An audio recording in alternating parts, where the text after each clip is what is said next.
Dans moins de 10 minutes, un homme va savoir s'il sort libre ou s'il restera à jamais dans l'histoire de France, comme un traître. La salle est glaciale, pleine à craquer. Les bancs craquent, des plumes grattent le papier. Les journalistes retiennent leur souffle. Au centre, derrière la barrière du prétoire, Joseph Caillaux fixe l'horloge. Les aiguilles avancent, implacables. Chaque seconde qui tombe sur le cadran écrase un peu plus tout ce qu'il a construit. Des budgets, des lois, des réformes, des rêves. Pour un pays qu'il croyait comprendre mieux que quiconque. Sur les bancs, il sent un regard qu'il connaît trop bien, même s'il ne le voit pas. Celui de son grand rival, quelque part dans les coulisses du pouvoir, satisfait de le voir là, abaissé, car toute sa vie, Joseph Caillaux a été l'homme à abattre pour ce qu'effrayait sa vision d'une France moderne, fiscale, rationnelle. Mais avant cet instant suspendu, avant l'odeur de papier jauni et de sueur froide d'une salle de tribunal en temps de guerre, il y a eu un autre décor. Des années plus tôt, tout commence loin de Paris, loin des prétoires et des complots, dans une ville de province où l'on fabrique, des notables comme on fabrique des meubles solides, lentement, patiemment, dans le bois épais des traditions. Le 30 mars 1863, au Mans, la lumière de début de printemps entre en oblique par les grandes fenêtres d'une maison bourgeoise. Un nouveau-né pleure, entouré de linge blanc et d'odeur de cire. On lui donne un prénom qui sonne bien dans les salons comme à la tribune, Joseph. Son père, Eugène Caillaux, n'est pas un inconnu. Ancien ministre des Finances, député, un de ces hommes qui savent que les chiffres gouvernent bien plus sûrement que les grands discours. Dans cette maison, l'argent n'est pas seulement une réalité, c'est un langage. Sur les bureaux encombrés traînent des liasses de papier, des états de recettes, des colonnes de chiffres, des lettres de préfets et de percepteurs. Le petit Joseph grandit en entendant parler de budget plus souvent que de contes de fées. On ne lui raconte pas « il était une fois un prince et une princesse », mais plutôt « il était une fois un déficit qu'il fallut combler ». Ce décor confortable est brutalement fissuré lorsque, en 1870, le fracas de la guerre s'invite dans la ville. Joseph a 7 ans. Des soldats prussiens traversent la région, les canons grondent au loin. Les adultes parlent à voix basse dans les pièces fermées. Pour la première fois, l'enfant comprend confusément que la France, ce colosse qu'il croyait invincible, peut vaciller. Et derrière les uniformes et les sabres, derrière les défaites, il sent poindre une autre réalité. La faiblesse d'un État mal géré, mal financé, incapable de soutenir un effort de guerre sans s'effondrer. Cette impression d'enfance, ce mélange d'angoisse et de curiosité ne le quittera jamais. Là où d'autres retiendront la couleur des drapeaux, lui retient le coût des canons, le prix des indemnités, le poids des réparations. C'est comme si, au milieu du fracas, se gravant dans la mémoire d'un enfant silencieux, une idée s'inscrivait. La puissance d'un pays ne se décide pas seulement sur les champs de bataille, mais dans les colonnes d'un budget. À l'école du Mans, puis dans les établissements plus prestigieux où on l'envoie ensuite, Joseph n'est pas le plus expansif, ni le plus bruyant. Mais il a ce regard acéré de ceux qui observent davantage qu'il ne parle. Les maîtres remarquent sa rigueur, sa facilité avec les chiffres et le droit. Là où ses camarades rêvent de gloire militaire ou de littérature, lui est fasciné par cette mécanique froide. Les impôts, la dette ou la comptabilité publique, quand vient l'heure de choisir sa voie, le chemin semble presque tracé d'avance, mais avec un twist. Au lieu de se contenter de marcher, dans l'ombre de son père, Joseph veut comprendre le système de l'intérieur jusque dans ses rouages les plus secrets. Il quitte la province pour Paris, s'inscrit en droit, prépare les concours les plus exigeants de l'administration financière. Ce n'est pas spectaculaire, ce n'est pas romantique, mais c'est là que se joue une autre forme de pouvoir. Dans les salles d'examen, sous la lumière crue des lampes à gaz, il noircit des pages entières de calculs et de raisonnements. En 1888, il réussit l'un des concours les plus redoutés de la haute fonction publique. Il devient inspecteur des finances. À l'époque, c'est une sorte de noblesse républicaine, une poignée d'hommes chargés d'aller fouiller dans les comptes de l'État, des Sembesmaise, communes, des administrations, pour débusquer erreurs, gaspillage, fraude. À moins de 30 ans, Joseph Caillaux se retrouve avec en main un véritable passeport pour les coulisses de la République. Ses premières tournées d'inspection le mènent loin des salons parisiens qu'il fréquentera plus tard. Il parcourt la France en train, en fiacre, parfois à cheval, carnet en poche, dossier sous le bras, dans les petites préfectures enfumées, il écoute des trésoriers gênés lui expliquer des irrégularités. Dans les villages, il voit des paysans pliés sous le poids d'un impôt souvent injuste, tandis que de grands propriétaires réussissent à s'en tirer mieux que la loi ne le voudrait. Et là, quelque chose se fissure à l'intérieur de lui. Fils d'un notable, promis à une existence lisse, il découvre de ses propres yeux les inégalités d'un système fiscal conçu pour épargner les fortunes visibles et pour peser à l'aveugle sur les épaules les plus fragiles. Ce qu'il voit à travers des colonnes de chiffres, c'est de la chair et du sang, des vies écrasées. C'est dans ces années qu'un autre trait de son caractère se révèle. Sous l'apparence froide de technicien, Joseph Caillaux est animé par une sorte de fièvre, presque une audace de joueur. Lui qui pourrait se contenter d'administrer, veut réformer. Il commence à se dire que le budget n'est pas seulement une contrainte, mais une arme pour transformer la société. À Paris, au ministère des Finances, où il revient entre ses tournées, il croise d'autres jeunes ambitieux. Parmi eux, un homme un peu plus âgé que lui, déjà remarqué, à la silhouette raide, au regard dur, Raymond Poincaré. Les deux ne se détestent pas encore, mais tout les oppose déjà. Poincaré croit à l'ordre, à la prudence, à l'équilibre des comptes avant tout. Caillaux, lui, commence à rêver d'un impôt sur le revenu, progressif, capable de faire contribuer davantage les plus riches, parmi lesquels des gens comme sa propre famille. Dans les couloirs feutrés du ministère, au milieu des dossiers ficelés de rubans, une rivalité discrète prend forme. Ce n'est pas encore l'affrontement frontal, mais plutôt ce silence tendu entre deux conceptions du pays. La France des notables, Ben Menedissé. Un côté, la France d'un État qui ose regarder en face les fortunes pour les taxer équitablement de l'autre. Ils ne le savent pas encore, mais cette opposition de tempérament et d'idées reviendra plus tard, plus violemment, sur la scène politique. Pendant ce temps, la vie personnelle de Caillaux s'installe dans une forme de confort bourgeois. Il se marie en 1887 avec Berthe Gueïdan, jeune femme de bonne famille. Il goûte au dîner bien tenu, au salon où l'on parle art, politique, littérature. Mais sous le vernis social, quelque chose le ronge. Être seulement un haut fonctionnaire ne lui suffit plus. Il a vu trop de choses, lu trop de budgets, compris trop de mécanismes pour se contenter de tirer les sonnettes d'alarme dans des rapports que l'on classe ensuite au fond des tiroirs. Peu à peu, l'idée germe. S'il veut vraiment agir, il doit franchir la frontière, sortir de l'ombre des cabinets, monter sur la scène, entrer en politique. Le moment décisif arrive à la fin des années 1890. La Troisième République traverse des tempêtes. Affaire Dreyfus, tensions sociales, affrontements entre nationalistes et républicains. Dans ce tumulte, le nom Caillaux continue de peser dans la Sarthe. Grâce à la mémoire de son père, des notables locaux, des amis politiques viennent le voir. « Joseph, il faut que vous vous présentiez. Votre place est à la Chambre. » Il hésite, bien sûr. Entrer à la Chambre des députés, c'est se jeter dans une arène où chaque mot peut être déformé, chaque geste scruté. Mais l'attrait est trop fort. Pour quelqu'un qui voit les budgets comme des champs de bataille, la Chambre, c'est le front. En 1898, la décision est prise. Joseph Caillaux se présente aux élections législatives dans la Sarthe. Face à lui, un adversaire incarne tout ce qu'il combat. Un candidat conservateur, attaché à l'ordre établi, soutenu par les réseaux. Anciens, les propriétaires, les antirévisionnistes. Derrière cet homme, en filigrane, c'est toute une France qui se dresse contre lui. Celle qui refuse l'impôt moderne, celle qui voit, déjà d'un mauvais œil, ce jeune technicien parlant de taxer les revenus. La campagne est rude.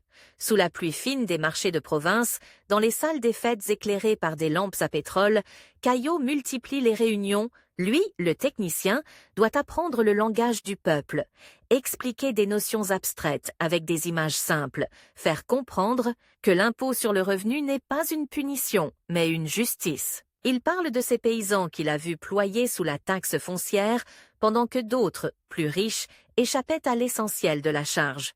Il raconte des budgets, mais comme on raconte des histoires de vie et de mort, son concurrent se moque de lui, le traite de doctrinaire, de grand commis déconnecté de la réalité. Deux visions se heurtent sur les estrades des comices agricoles. Et déjà, au loin, d'autres yeux observent cette campagne. À Paris, des hommes comme Poincaré ou Clemenceau notent le nom de ce nouveau venu qui ose bousculer l'ordre fiscal. Le jour du scrutin arrive, lourd, pesant. Dans les bureaux de vote de la Sarthe, les bulletins s'empilent, tachés parfois d'encre ou de doigts terreux. Le soir, les urnes sont ouvertes, les voix comptées une à une. Pour Joseph, ce n'est pas seulement un siège qui se joue, mais l'accès à l'outil qu'il convoite depuis des années. La loi, imaginez la scène. Une salle de mairie basse de plafond, enfumée, éclairée par quelques mauvaises lampes. Au fond, une horloge marque les heures. Il est presque minuit. Les scrutateurs annoncent les chiffres, bureau après bureau. Pendant des heures, l'écart est infime, parfois en sa faveur, parfois contre lui. Sa femme, sa famille, ses amis scrutent son visage impassible, derrière lequel bouillonne une tension presque insoutenable. Puis les derniers résultats tombent. Joseph Caillaux est élu député de la Sarthe, le soulagement est immense, mais pour lui, ce n'est qu'un début. Cette victoire ressemble moins à une consécration qu'à l'ouverture d'un compte à rebours. Il sait qu'il a peu de temps pour prouver qu'il n'est pas seulement un notable de plus, mais un réformateur, car déjà, au loin, se dessine le prochain obstacle. Il va lui falloir affronter, à Paris, dans l'hémicycle surchauffé du Palais Bourbon, et des hommes comme Poincaré, des conservateurs, des nationalistes, tous prêts à lui barrer la route. Dans les journaux de la capitale, certains éditorialistes commencent à l'attaquer, à le présenter comme un dangereux socialisant. Dissimulé derrière ses airs de technicien, lorsqu'il franchit pour la première fois les lourdes portes de la Chambre des députés, le tapis craque sous ses pas. Partout, des rangées de bancs, des dossiers empilés, des murmures, des éclats de voix. Au centre, cette tribune qu'il a si souvent imaginée, ce lieu où quelques minutes de parole peuvent décider du sort d'un impôt, d'un budget, d'un pays. On lui a laissé peu de temps, à peine quelques jours pour préparer sa première intervention sur une question budgétaire cruciale, quelques jours pour transformer des années d'observation en phrases frappantes, pour faire comprendre à des dizaines de députés hostiles ou sceptiques que le monde change, que la vieille fiscalité française ne tient plus. Dans son bureau étroit, au milieu des liasses de papier, la lampe fume. La nuit avance, l'encre tache ses doigts, l'horloge tourne. Dehors, Paris dort. Dedans, un homme écrit, rature, recommence, rejoue mentalement chaque réplique possible de ses adversaires. Au matin, lorsqu'il se lève enfin, les traits tirés mais le regard déterminé, il sait qu'il n'aura qu'une seule chance de marquer les esprits. Dans les travées de la Chambre, certains attendent de voir s'il ne sera qu'un technicien falot de plus, vite oublié, ou bien un nouvel acteur dangereux, capable de bousculer l'équilibre fragile des forces politiques. Et, quelque part, dans les coulisses de ce théâtre du pouvoir, un futur rival suit déjà du coin de l'œil l'ascension de ce jeune député, qui ose remettre en cause les privilèges fiscaux sur lesquels repose une part de la société française. Le jour où il doit prendre la parole pour la première fois à la Chambre, le Palais Bourbon ressemble à une chaudière prête à exploser. Dans les tribunes, les journalistes se penchent déjà, les carnets ouverts, à l'affût du moindre faux pas. Sur les bancs, des hommes qui ont survécu à 50 crises ministérielles sont prêts à bâiller, sûrs de connaître d'avance le discours de ce technicien venu des finances. Il se trompe. Quand Joseph Caillaux monte à la tribune, il a le visage tiré par la nuit blanche, mais le regard d'acier de quelqu'un qui sait que il joue sa carrière en quelques minutes. Il tient dans les mains non pas des envolées lyriques, mais des chiffres qu'il va transformer en balles. Sa voix n'est pas tonitruante, mais elle tranche le brouhaha comme une lame froide. Il parle de la France comme d'un organisme malade, rongé de l'intérieur par une fiscalité injuste, par des privilèges camouflés dans les replis du code, par des fortunes qui échappent presque entièrement à l'impôt, et soudain, au milieu de cette salle où l'on ronronne d'ordinaire sur des amendements obscurs, un mot surgit comme une provocation. Impôt sur le revenu. Un frisson parcourt l'hémicycle. Sur les bancs de droite, des visages se ferment, des moustaches frémissent, des mains se crispent sur l'accoudoir. On entend des scandaleux, des socialismes masqués. Au centre, certains soupirent, sceptiques. À gauche, quelques députés radicaux et socialistes se redressent. Voilà un homme qui semble vouloir toucher au cœur du système. Assis un peu en retrait, Raymond Poincaré observe, impassible. Il écoute ce collègue plus jeune que lui expliquer, avec un sang-froid désarmant, que l'on ne peut plus faire reposer l'essentiel. De la charge fiscale sur les épaules des paysans et des petits propriétaires, pendant que des revenus colossaux restent invisibles.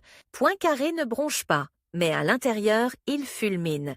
Ce que Caillaux présente comme une réforme de justice, lui y voit une bombe. Sous les pieds de la bourgeoisie, un danger pour l'épargne, pour la stabilité, pour tout ce qu'il a juré de préserver. Lorsque Caillaux descend de la tribune, la rumeur enfle. Certains le traitent de fou, d'autres, à voix plus basse, admettent qu'ils n'ont jamais entendu exposer plus clair des failles du système fiscal. Dans les couloirs, les journalistes l'assaillent. « Vous voulez vraiment faire payer les riches? Vous allez vous mettre tout le pays contre vous. » Il se contente de répondre avec ce demi-sourire qui deviendra sa marque. « Je veux surtout que l'État voie ce qu'il doit voir. » Tout le pays saura si c'est contre lui ou pour lui. Cette première intervention agit comme un électrochoc. En quelques semaines, son nom circule partout dans Paris. Dans les cercles d'affaires, on le traite de dangereux doctrinaire. Dans certains cafés de gauche, on commence à évoquer ce député de la Sarthe, qui ose dire tout haut ce que d'autres n'osent même pas écrire. Et surtout, dans les antichambres du pouvoir, une idée germe. Ce garçon pourrait bien devenir un ministre redoutable. L'occasion vient plus vite qu'il ne l'imaginait. En 1899, la République vacille une nouvelle fois sous les secousses de l'affaire Dreyfus. Le pays est au bord de la fracture, les gouvernements tombent les uns après les autres. On appelle au pouvoir un homme réputé solide, Pierre Waldeck Rousseau, pour former un gouvernement de défense républicaine. Pour les finances, poste explosif par excellence, il lui faut quelqu'un de compétent, mais aussi assez audacieux pour tenir tête aux intérêts établis. Les regards convergent vers Caillaux.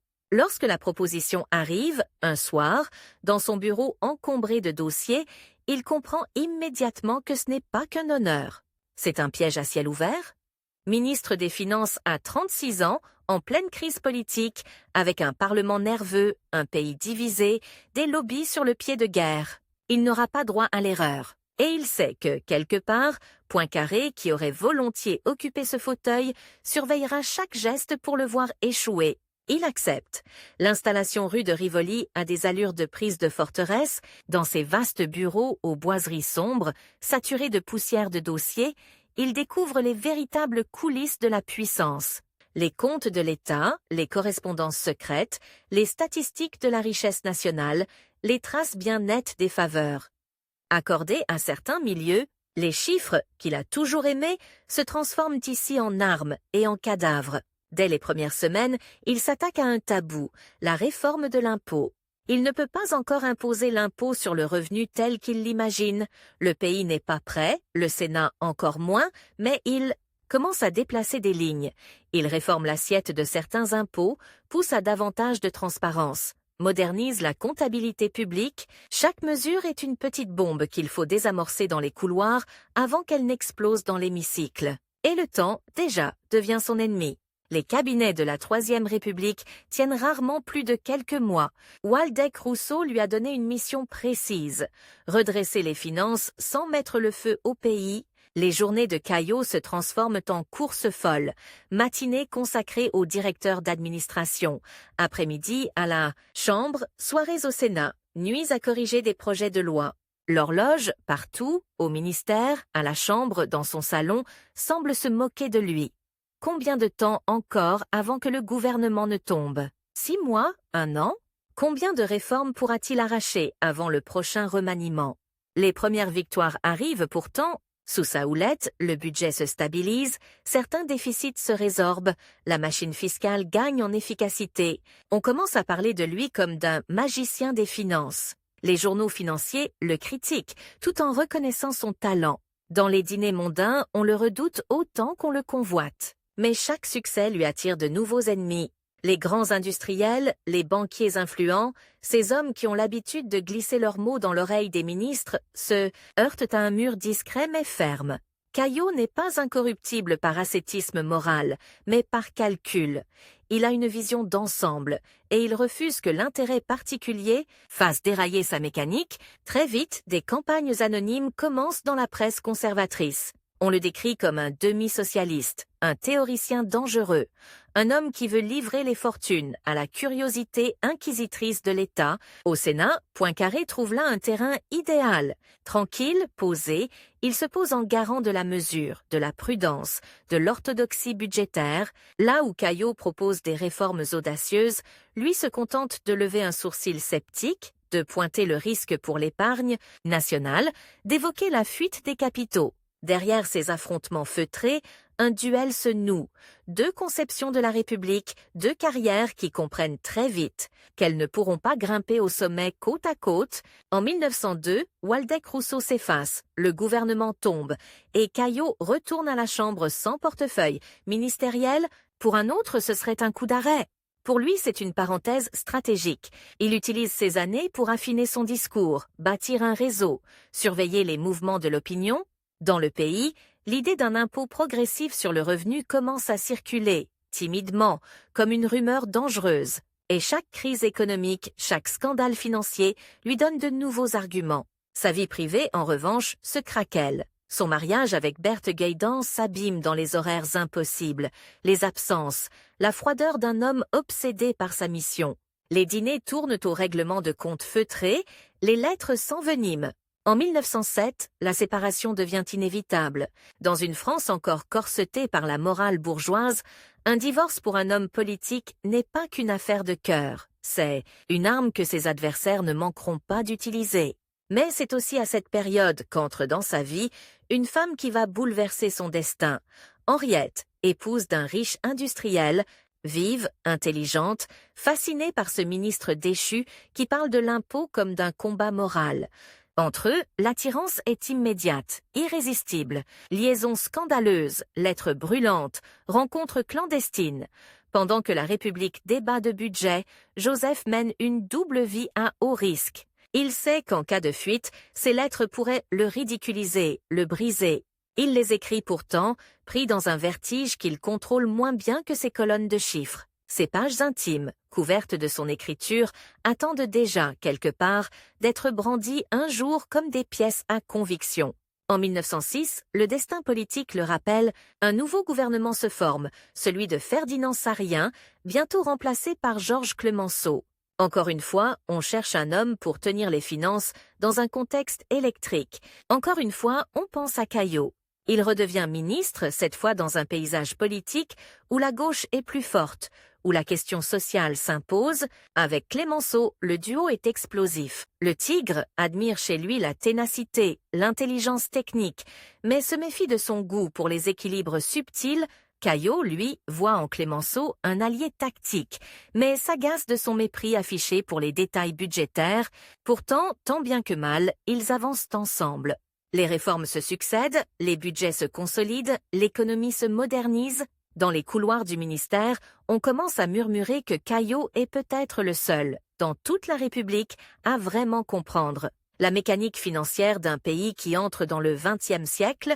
En 1909, pourtant, la tension devient insoutenable. Des divergences avec Clemenceau, des pressions venues de milieux d'affaires, des attaques de plus en plus violentes dans la presse conduisent à sa démission.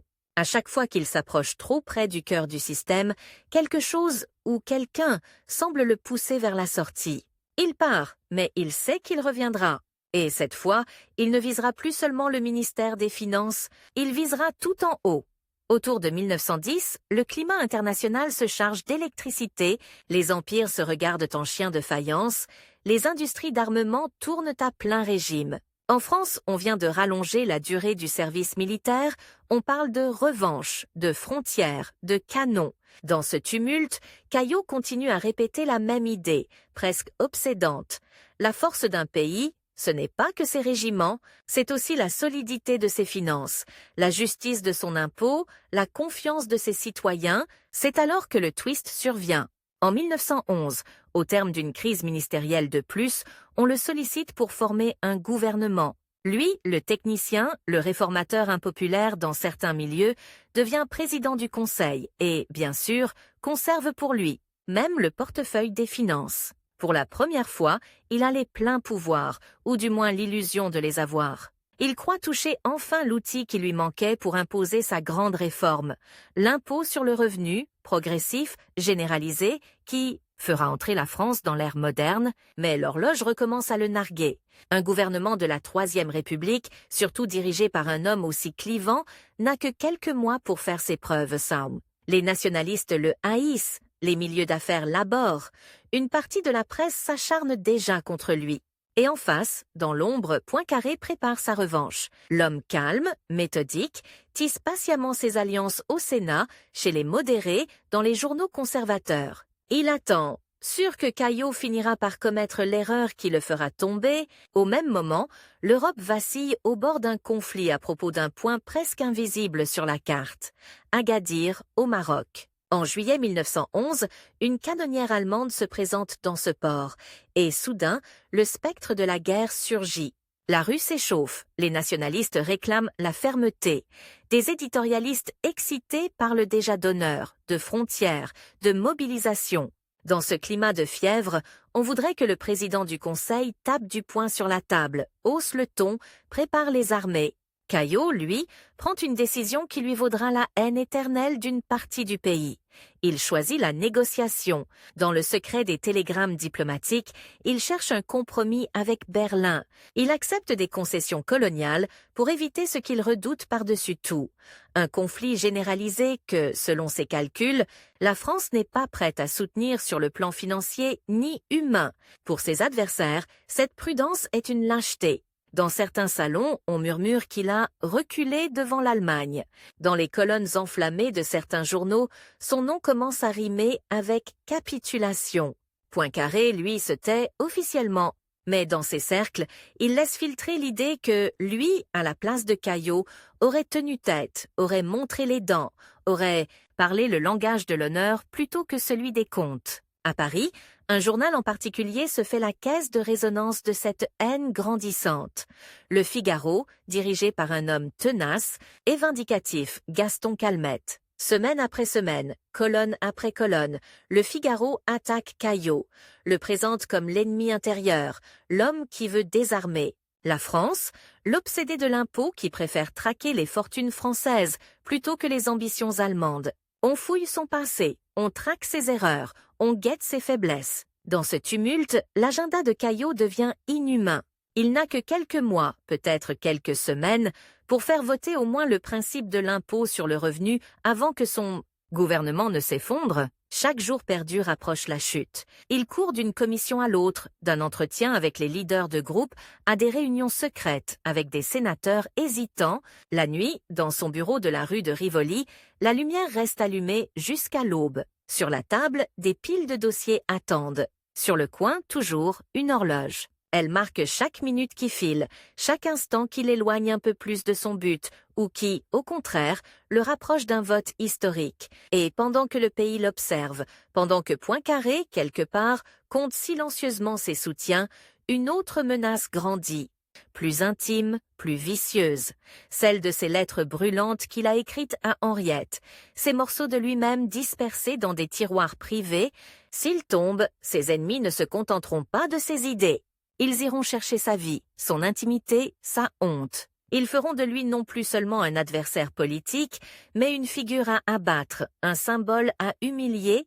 Ce qu'il ignore encore, c'est qu'en essayant de dompter le temps, les budgets et la guerre, il a déclenché une machine qui ne s'arrêtera plus, que ses réformes, ses compromis, ses choix prudents en apparence seront retournés contre lui dans une mise en scène implacable. Et qu'un jour, quelques années plus tard, dans une autre salle glaciale, ce ne sera plus le vote d'un budget qui l'attendra, mais le verdict d'un procès d'État sous le regard implacable de son vieux rival.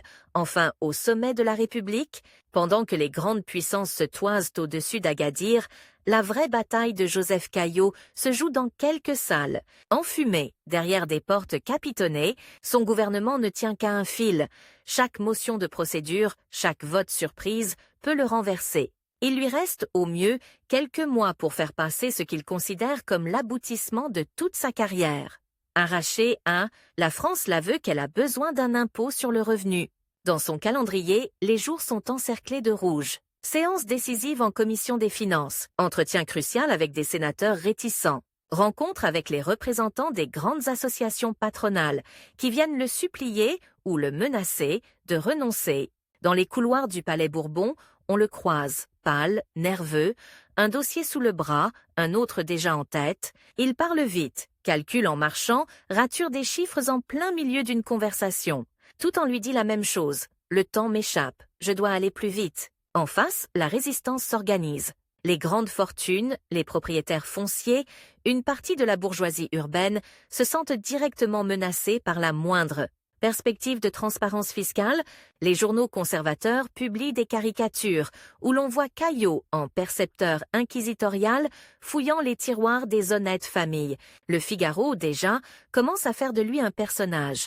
Un homme froid, calculateur, obsédé par les impôts au point de sacrifier l'honneur national à ses tableaux Excel avant l'heure. La crise d'Agadir lui fournit des ennemis plus puissants encore. On l'accuse de mollesse, de faiblesse devant l'Allemagne. Lui, qui croit avoir évité une catastrophe militaire en négociant, découvre que l'opinion, chauffée à blanc par les éditoriaux belliqueux, ne lui pardonne pas sa prudence.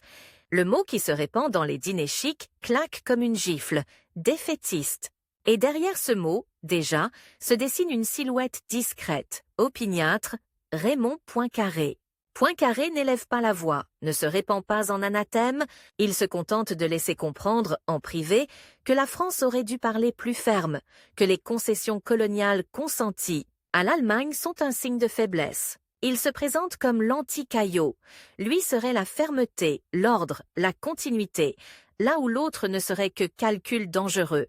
Brèches ouvertes dans le mur fiscal, compromis douteux sur la scène internationale. Dans les salons, une phrase revient, presque mot pour mot. Poincaré, lui, ne reculerait pas.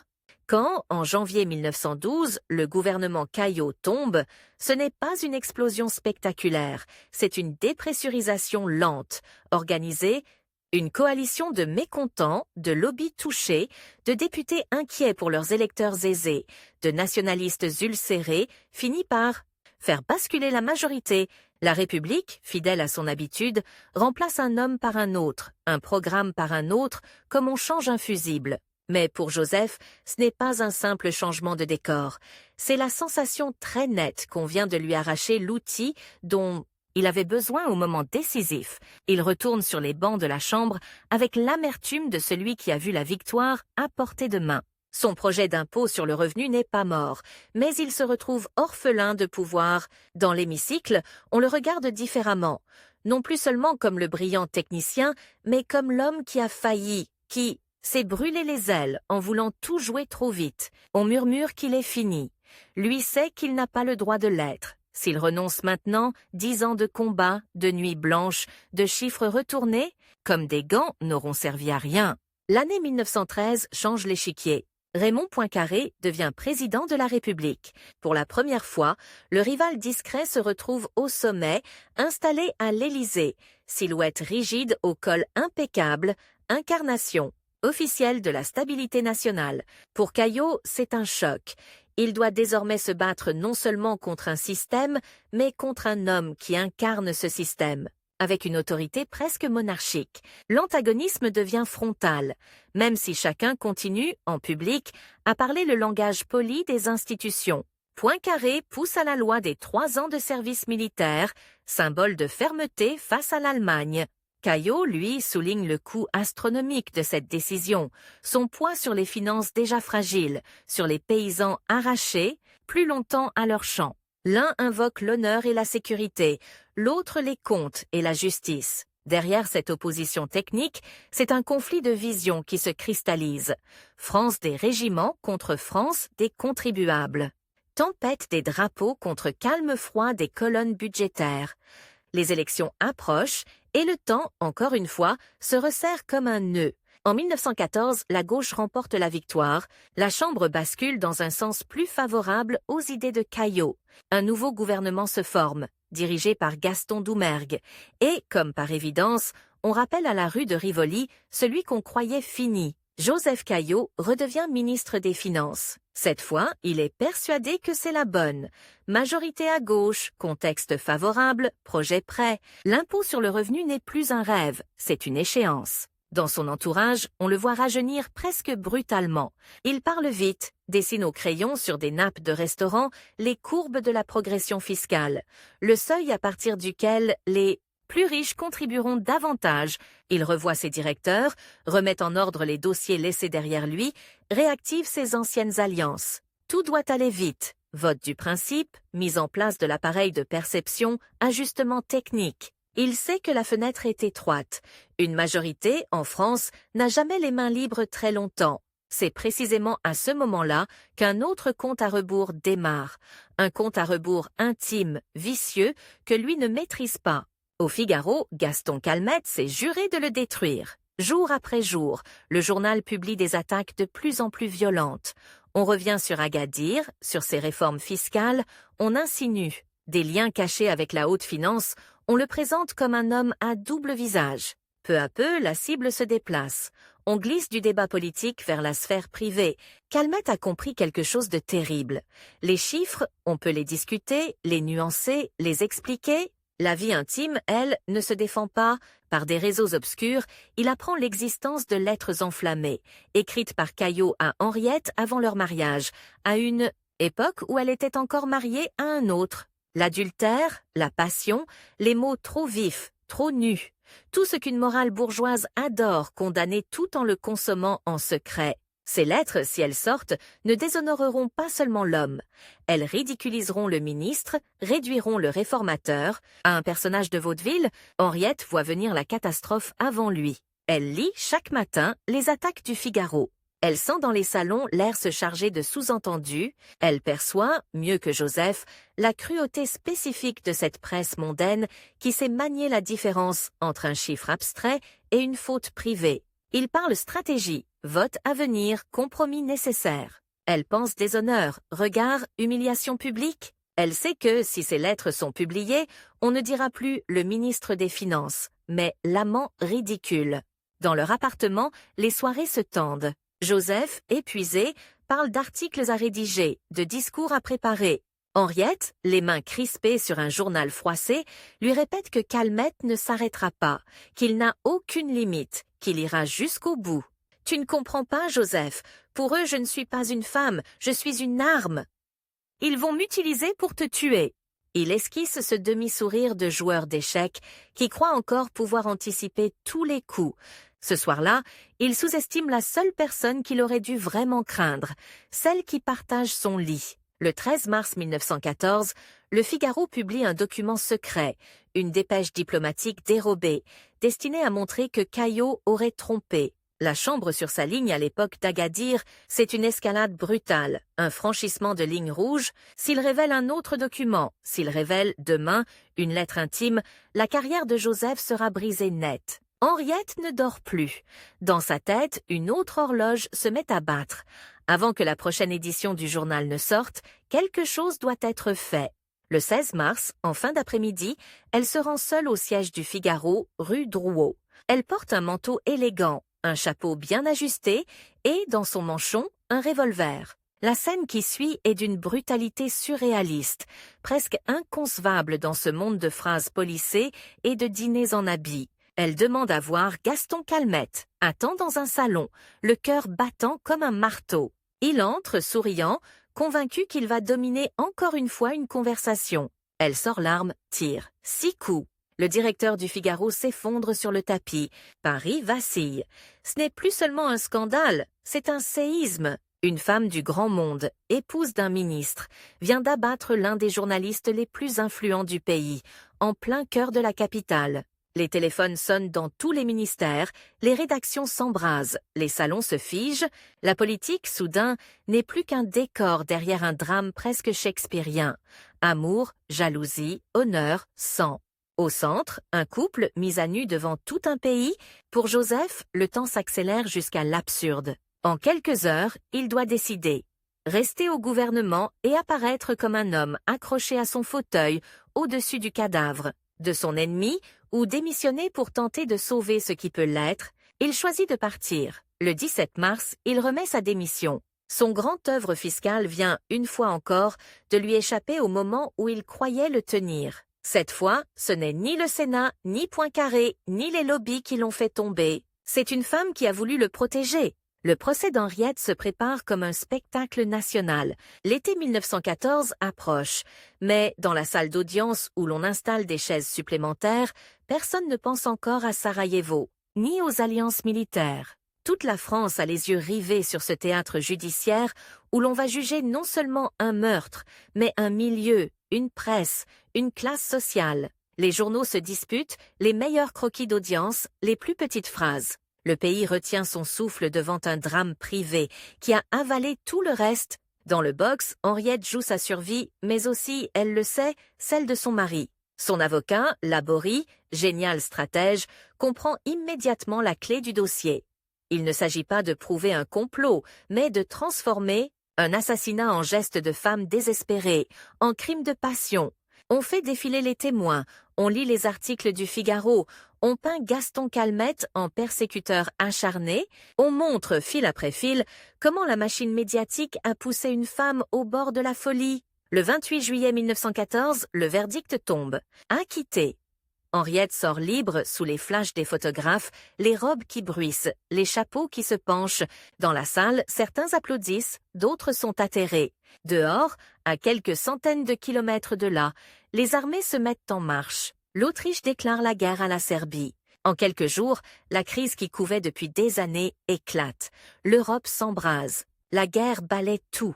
Les colonnes des journaux se remplissent de communiqués militaires, de listes de morts, de cartes avec des flèches noires. Le nom de Caillaux disparaît presque, emporté par le fracas des canons.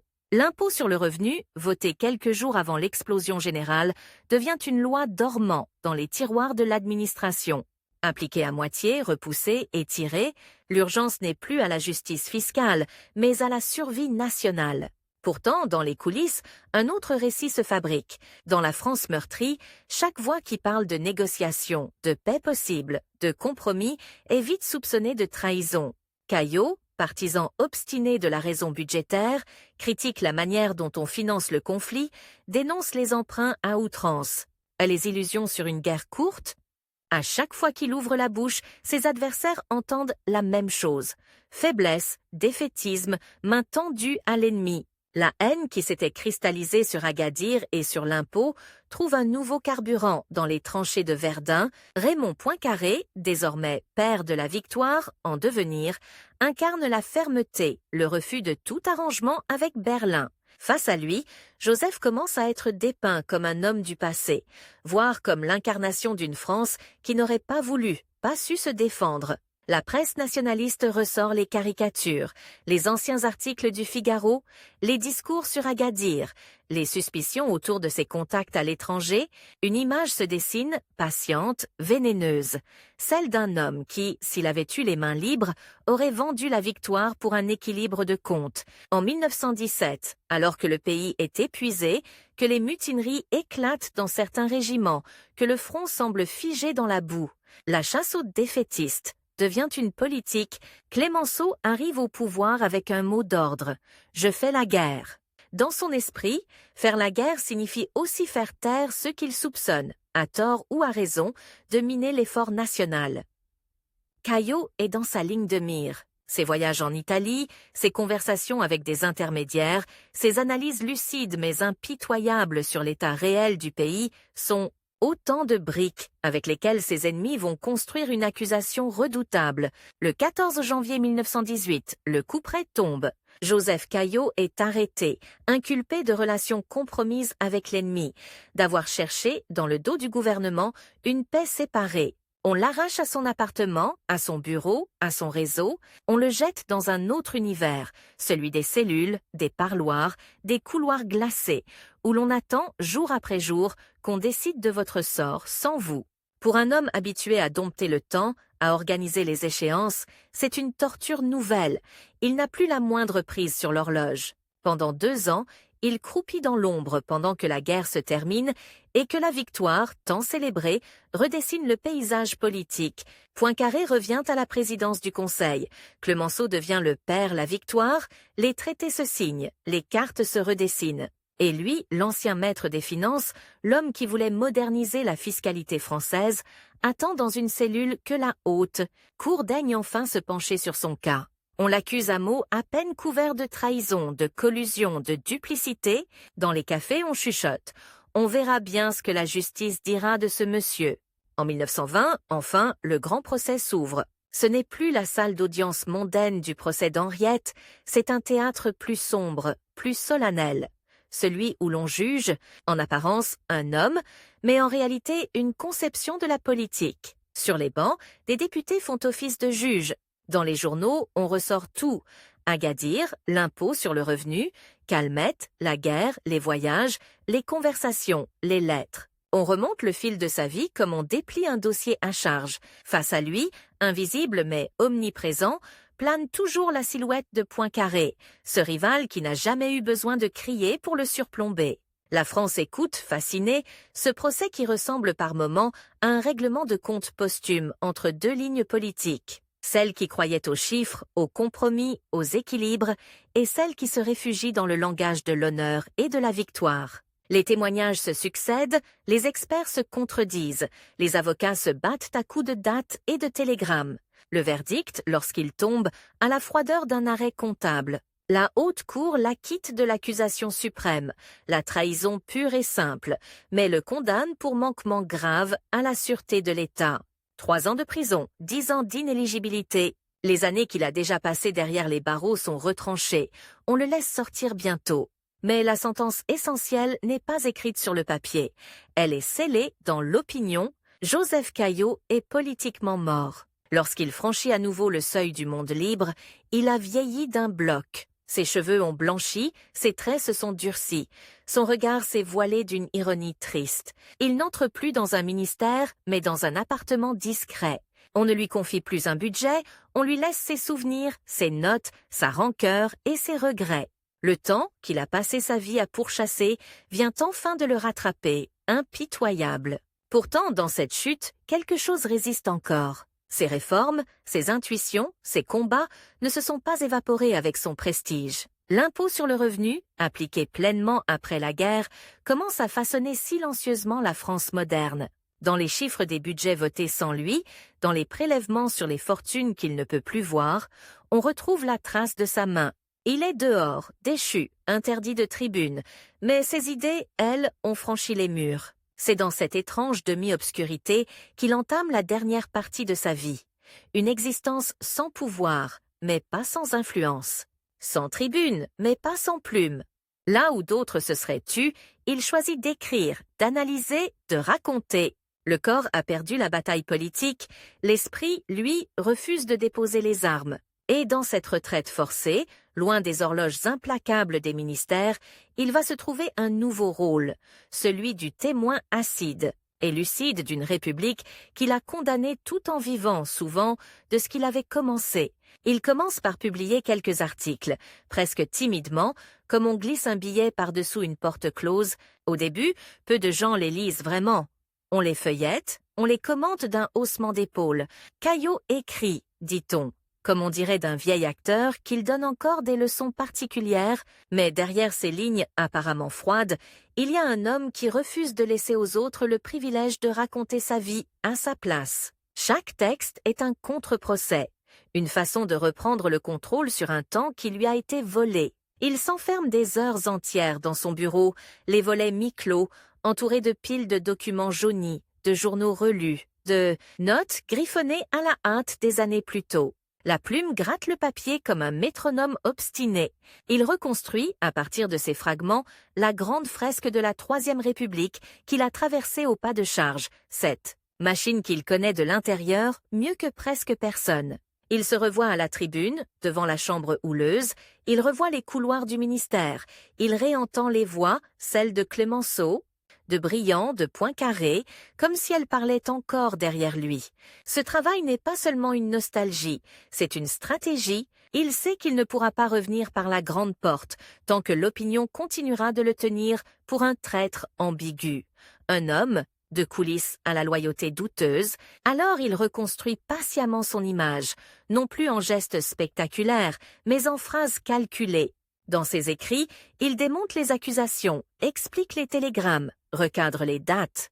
Il montre, document à l'appui, que celui qu'on a peint en agent de l'ennemi cherchait en réalité à éviter un effondrement national que d'autres ont préféré maquiller sous des discours enflammés. Ce faisant, il reprend son vieux rôle favori, celui de l'homme qui voit plus loin que les autres. Il analyse les finances publiques de l'après-guerre, la montagne de dettes, les illusions accrochées aux réparations allemandes. Là où les vainqueurs se bercent de l'idée que Berlin paiera pour tout, lui aligne les chiffres, ce que l'Allemagne peut réellement payer, ce que la France dépense déjà, ce que le franc malmené peut encore encaisser. Ces prévisions sont sombres, brutales et donc, comme toujours, suspectes. On les lit en grinçant des dents, on les rejette en public, mais dans l'intimité de certains bureaux, on reconnaît qu'il a raison.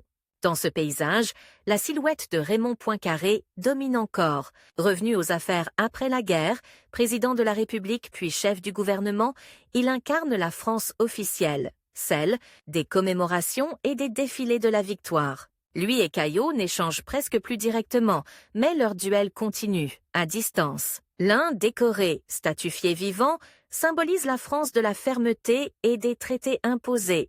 L'autre, relégué, s'acharne à démontrer que cette fermeté mal chiffrée risque de conduire, tôt ou tard, à une crise monétaire dévastatrice. Le compte à rebours, cette fois, n'est plus celui d'un vote à la Chambre, mais celui d'une vie. Joseph approche des 60 ans, son inéligibilité court, et il sait que chaque année qui passe réduit un peu plus sa chance de revenir, avant que la vieillesse ne le condamne définitivement au rôle de spectateur. Il n'a plus 10 ans devant lui.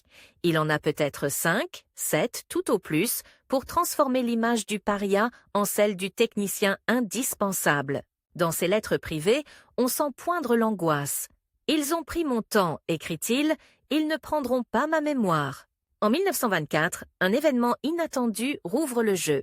Le cartel des gauches emporte les élections législatives. L'atmosphère politique se modifie brusquement. Les socialistes et les radicaux, longtemps tenus à l'écart, se retrouvent en position de redistribuer les cartes. Parmi eux, beaucoup n'ont jamais cessé de reconnaître en Caillaux le grand artisan d'une fiscalité plus juste, le précurseur de l'impôt. Sur le revenu désormais installé, bon gré mal gré, au cœur du système. La question de l'amnistie des condamnés de guerre, politiques et militaires, surgit alors comme un test moral et stratégique. Dans les débats feutrés des couloirs parlementaires, son nom circule à nouveau. Certains s'y opposent farouchement. Amnistier Caillaux, ce serait insulter les morts de 14-18. D'autres répliquent « Refuser l'amnistie, c'est admettre que la France a peur de juger calmement ses propres erreurs ». Pour lui, enfermé dans son rôle de grand absent, chaque séance de la Chambre est un tic-tac de plus. Il lit les comptes rendus de débats comme autrefois il lisait les relevés de la Banque de France, à la recherche de ce petit signe qui dirait que la tendance, enfin, va tourner. Lorsque l'amnistie est finalement votée, en 1925, le choc est presque physique. Juridiquement, la sanction est levée.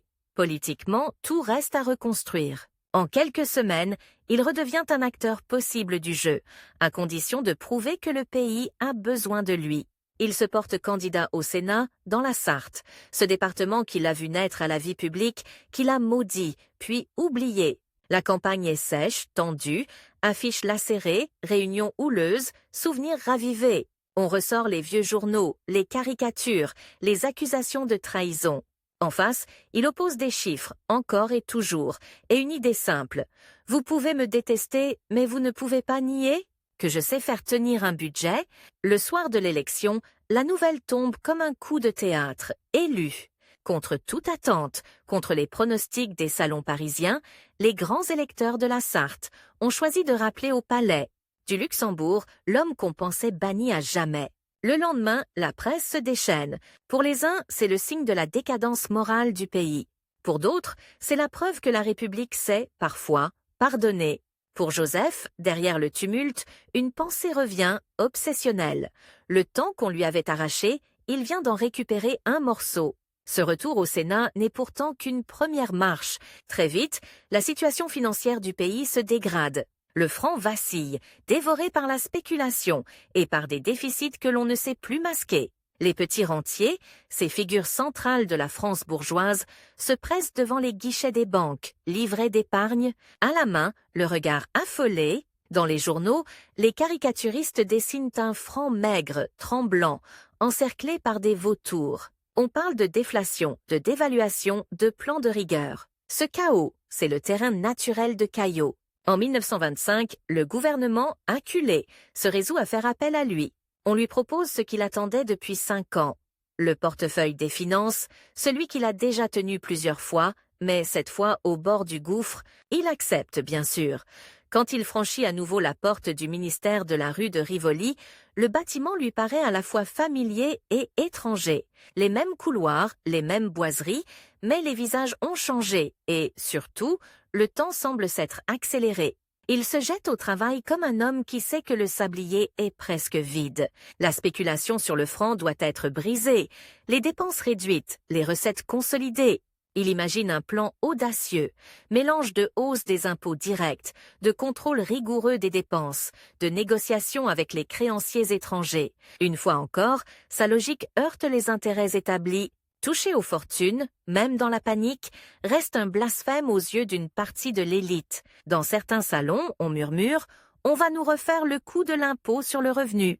Et, comme par un sombre clin d'œil du destin, Poincaré réapparaît dans l'équation. L'ancien président, l'ancien rival, s'apprête à effectuer son propre retour aux affaires, porté par les milieux conservateurs qui rêvent de lui confier la mission de sauver le franc. L'affrontement n'a plus lieu seulement dans les colonnes des journaux ou dans les mémoires. Il se rejoue, réel, dans les coulisses du pouvoir. D'un côté, Caillaux, l'ingénieur fiscal prêt à bousculer les tabous. De l'autre, Poincaré, le garant rassurant d'une orthodoxie budgétaire qui protège, en priorité, les rentiers et les grands porteurs d'emprunts. Le temps, encore, leur est imposé de l'extérieur. Celui, implacable, des marchés. Chaque jour où aucune décision claire n'est prise, le franc se déprécie un peu plus, les prix montent, la colère gronde. Joseph sait qu'il a quelques mois, peut-être moins, pour prouver que sa méthode fonctionne. Dans les réunions, il parle vite, déroule les tableaux, frappe la table du poing, il répète que l'on ne soigne pas un malade en niant la fièvre. Mais chaque avancée technique rencontre une résistance politique. Chaque réforme douloureuse se heurte à la peur de perdre une fraction d'électorat. Le gouvernement qui l'a appelé finit, comme tant d'autres, par vaciller. Sous la pression conjuguée des milieux financiers, des conservateurs et d'une opinion affolée, il tombe.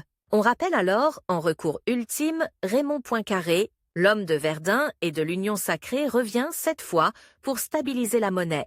On annonce la dictature du franc, les mesures de rigueur, la restauration de la confiance. À la fin, c'est lui qui appose sa signature sur la réforme monétaire décisive, celle qui donnera naissance au franc Poincaré, dévalué mais stabilisé. Pour Caillaux, cet épisode a le goût amer d'une demi-victoire. Beaucoup des mesures que Poincaré met en œuvre ressemblent étrangement à celles qu'il préconisait, à ceci près qu'elles sont enveloppées dans un discours rassurant pour les possédants. Une fois encore, ses idées triomphent sous le nom de son rival. Une fois encore, la postérité préférera retenir le visage respectable, la barbe sage du Lorrain, plutôt que celui, plus incertain, plus contesté, de l'ingénieur fiscal revenu de tout. Mais, cette fois, il ne s'effondre pas. Il sait qu'il ne sera plus jamais l'homme du pouvoir absolu, pas même pour quelques mois. Il devient autre chose, une conscience. Les années 1930 le voient siéger, obstinément, sur les bancs du Sénat, membre écouté, parfois redouté, de la Commission des finances. Les gouvernements défilent à une vitesse hallucinante. Lui reste solide derrière ses dossiers. Il examine chaque budget comme un médecin légiste inspecte un corps. Il cherche les hémorragies, les fractures, les mensonges maquillés en chiffres. On l'appelle à la tribune pour déchirer les illusions. Quand on promet des dépenses nouvelles sans recette en face, il ironise. Quand on invoque la confiance des marchés pour éviter de parler des inégalités, il démonte patiemment l'argument. La grande crise de 1929, partie de Wall Street, atteint la France avec un léger retard. Comme une vague qui met un certain temps à traverser l'océan, Caillaux la voit venir avant beaucoup. Il lit les chiffres du commerce extérieur, du chômage, des faillites, et sent monter, à nouveau, ce froid qu'il connaît bien. La panique. Les réponses qu'apportent les gouvernements successifs le désespèrent. On s'obstine dans la déflation, dans la baisse des salaires, dans la compression aveugle des dépenses publiques. Pour lui, c'est une folie. On étrangle le pays à petit feu au nom des créanciers. Dans quelques discours, restés célèbres parmi les spécialistes mais oubliés du grand public, il prédit l'explosion. Il explique que cette politique ouvre un boulevard aux extrêmes, à la contestation violente, à ceux qui prétendront rompre brutalement avec le système. En Allemagne, un certain Adolf Hitler est déjà en train de transformer le ressentiment en machine politique. En France, on s'inquiète davantage des grèves et des manifestations que de ce voisin menaçant. Joseph, lui, regarde les colonnes budgétaires, les dépenses militaires, les recettes incertaines et comprend que le pays entre dans une zone de tempête avec un gouvernail fendu. Dans sa vie privée, les années ont creusé des sillons. Henriette est toujours là, complice et ombre portée à la fois. Le drame du Figaro ne s'est jamais totalement refermé, mais il est devenu une sorte de socle, un secret commun qui n'appartient plus qu'à eux. Parfois, le soir, elle lui lit à haute voix certains de ses propres textes. Pour alléger ses yeux fatigués, il écoute sa voix comme on écoute l'écho d'un passé, où tout semblait encore possible. Entre deux paragraphes, il commente, corrige, réécrit. Le temps presse, mais il ne veut rien laisser à l'approximation. La vieillesse, chez lui, n'a rien d'apaisé. Il ajoute volume après volume à ses mémoires, chroniques acides et détaillées de la Troisième République. Il y règle ses comptes, bien sûr, mais il y transmet aussi une leçon. La politique n'est pas une suite de grands mots, c'est une addition infinie de choix concrets, de chiffres, de contraintes. Il y dessine, en creux, la silhouette de Poincaré, de Clemenceau, de tous ceux avec qui il a croisé le fer. Parfois, il laisse filtrer une admiration, fugace, pour tel adversaire tenace. Souvent, il laisse éclater une ironie froide à l'égard de ceux qui ont confondu patriotisme et aveuglement. En 1940, la France, une fois encore, s'effondre en quelques semaines. Les colonnes allemandes filent sur les routes, les réfugiés encombrent les villes, l'armée recule. Pour Joseph, c'est un cauchemar familier. Il a déjà vu, enfant, les Prussiens à Paris, mais cette fois, il n'est plus le jeune homme ambitieux de 1870. Il est un vieil homme de 77 ans, sénateur d'un régime à l'agonie. Le 10 juillet 1940, à Vichy, les parlementaires sont appelés à voter les pleins pouvoirs au maréchal Pétain.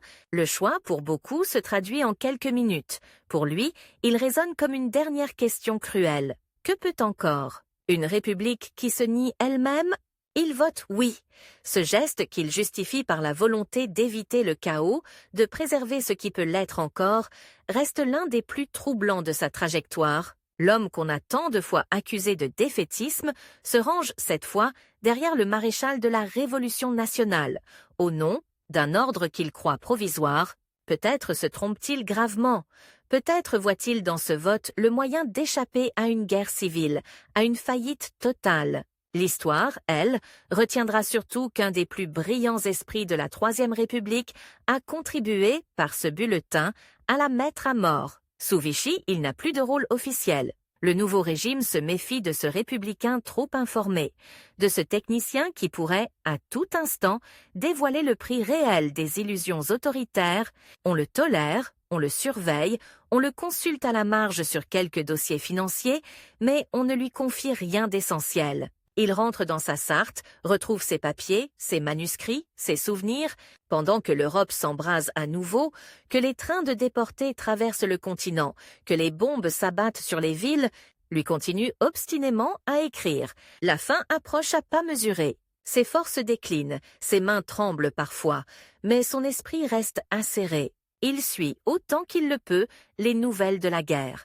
L'attaque allemande contre l'URSS, l'entrée en guerre des États-Unis, les débarquements en Afrique du Nord. Peu à peu, il comprend que le régime qu'il a, un jour de juillet 1940, contribué à installer ne survivra pas à la défaite de l'Allemagne. Il voit revenir dans les discours de la résistance et des Alliés des mots qu'il n'a cessé de défendre: réforme, justice sociale, réorganisation fiscale. Dans les projets esquissés pour l'après-guerre, il reconnaît, en filigrane, certaines de ses intuitions les plus anciennes. À la Libération, pourtant, il n'y a pas de place pour lui dans les défilés, ni sur les tribunes improvisées. L'heure est aux résistants, aux fusillés, à ceux qui ont pris les armes. Un vieil homme compromis par son vote de 1940 ne peut espérer qu'une chose, qu'on le laisse finir ses jours en paix. C'est ce qui se passe. On ne le juge pas, on ne le célèbre pas.